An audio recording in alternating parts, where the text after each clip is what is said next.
Assalamualaikum. This video is for class 7, chapter 1, page 1, chapter name plant tissues. So plant tissue क्या है? Plant tissue जो है वो multi cellular organism है और डिफरेंट सेल है, लेकिन उसका फंक्शंस एक पर्टिकुलर फंक्शंस है।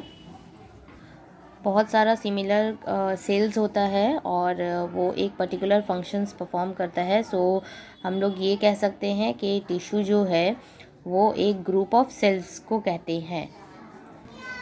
As you can see here, in multicellular plants such as herbs, shrub and trees, different type of tissue combine to form complex plant organs such as leaf, stem, root, flower and fruits. The tissues in the plant body can be broadly classified into two groups. So जैसे यहाँ पे अभी मैंने mention किया कि multicellular organism होता है plants में और अलग अलग सेल्स होते हैं। सो यहाँ पे वही चीज़ मेंशन किया गया है और इसका टाइप्स कितने कैटेगरी में इसको डिवाइड किया गया है, दो कैटेगरी में, एक मेरिस्टेमेटिक टिश्यू और एक परमानेंट टिश्यू। सो अब हम लोग जानेंगे कि मेरिस्टेमेटिक टिश्यूज़ किसको कहते हैं, लेकिन इससे पहले हम आप लोग को एक शॉर्ट वीडियो दिखाएंगे जिससे आप लोग का कॉन्सेप्ट और क्लियर हो जाएगा कि actually tissues and plant tissues किसको बोलते हैं, कितना कैटेगरीज है और क्या क्या पार्ट्स होते हैं उसमें। So here I will show you.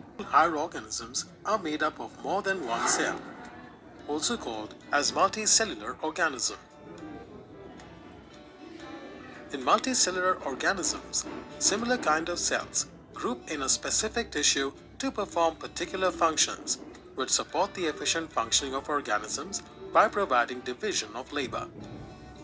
Examples are xylem, phloem, etc. The next level of organization forms organs combining different tissues. Examples include root, stem, leaf, etc.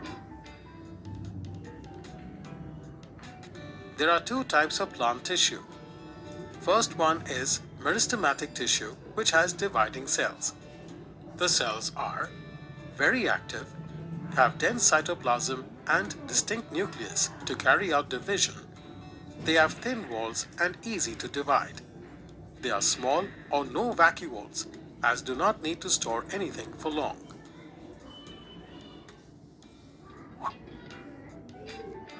According to their location, there are three types of meristems. Apical meristem is present at the root and the shoot apex and is responsible for the plant height. Intercalary meristem is present at the base of leaves and nodes. Lateral is present in sides of the stem and increases the girth of the stem. Another type of plant tissue is permanent tissue. How are these formed? Older meristematic tissues, which lose the ability to divide, get differentiated to permanent tissues. They are again which are made up of same type of cells, and complex, which are made up of different types of cells, but performing the same function. Now, तो जैसे अभी video में बताया कि meristematic tissues बहुत ही active होता है, cell को डिवाइड करता है और उसका जो लोकेशन होता है वो ग्रोइंग टिप्स यानी रूट्स और स्टेम में होता है। तो इसमें जो है वो भी, इसमें भी तीन पार्ट्स होते हैं, इसके भी अलग अलग पार्ट्स हैं, एपिकल, लैटरल एंड इंटरकैलरी, जो अभी बताया गया वीडियो में। यहाँ पे डायग्राम में भी शो कर रहा है कि एपिकल ये टॉप वाला पार्ट है, इंटरकैलरी है ये मेरिस्टेम एंड लैटरल यानी मिडिल वन। सो इसमें क्या क्या है, it is found at the tip of shoot, ये टिप में पाया जाता है, शूट के टिप में यानी कि यहाँ पे।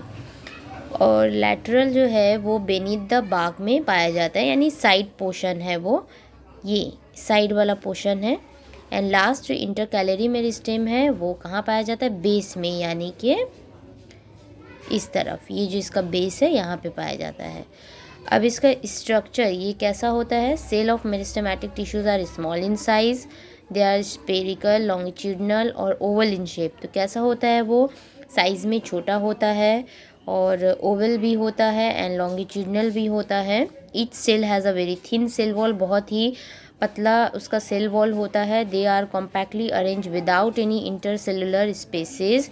Each cell contain a large and conspicuous nucleus surrounded by abundant cytoplasm. Generally vacuoles are absent in meristematic tissues.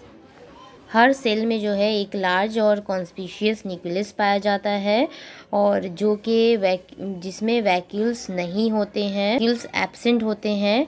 उसके बाद अब इसका फंक्शन क्या है, मेरिस्टेमेटिक क्या परफॉर्म करता है function. The cell of meristematic tissue divide continuously and help in increasing the length and growth of the plant। ये प्लांट को बढ़ने में, इसका लेंथ बढ़ने में हेल्प करता है जो, और ये न्यू सेल बनाने में भी हेल्प करता है। तो अभी जैसे बताया था दो पार्ट्स हैं, मेरिस्टेमेटिक एंड परमानेंट। तो ये हो गया मेरिस्टेमेटिक। अब परमानेंट में आते हैं हम लोग, अभी वीडियो में शो किया। तो अब परमानेंट टिश्यूज़ क्या है। परमानेंट टिश्यूज़ भी जो है वो न्यू सेल बनाने में मदद करता है मेरिस्टेमेटिक को, और ये काफ़ी लार्ज होता है जो कि डिवाइड नहीं करता है एक दूसरे को, और इसका साइज़ जो है बिल्कुल अलग होता है, डेफिनेट होता है इसका shape and size.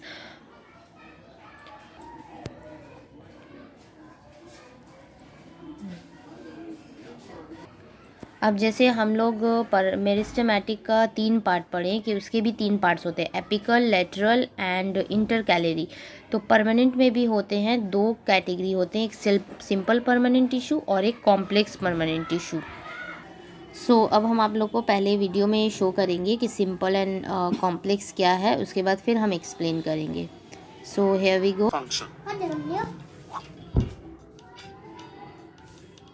Now, on the basis of adaptation in cell structure and their function, simple permanent tissues are further divided in 3 types. Number 1, parenchyma, again, has 3 subclasses. Parenchyma has oval cells with dense cytoplasm. They may or may not be loosely packed. The ones with chlorophyll are called chlorenchyma and help in photosynthesis. Some have air spaces and are present in aquatic plants for buoyancy. They are called as aerenchyma.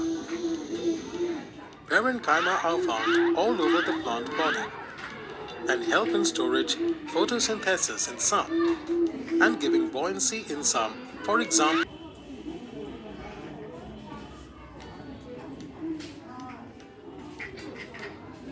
Number 2. Collenchyma are polygonal cells with thickened corners. They provide flexibility to plants so that parts can bend without breaking.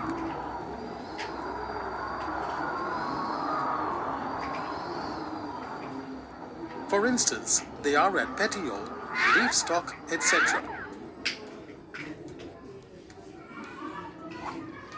Number 3 is sclerenchyma. These are dead cells with no protoplasm. They have thick cell walls and the cell lumen is lost. The main function is to provide mechanical support. They form the hard covering of seeds, jute, wood fibers and husk of coconut.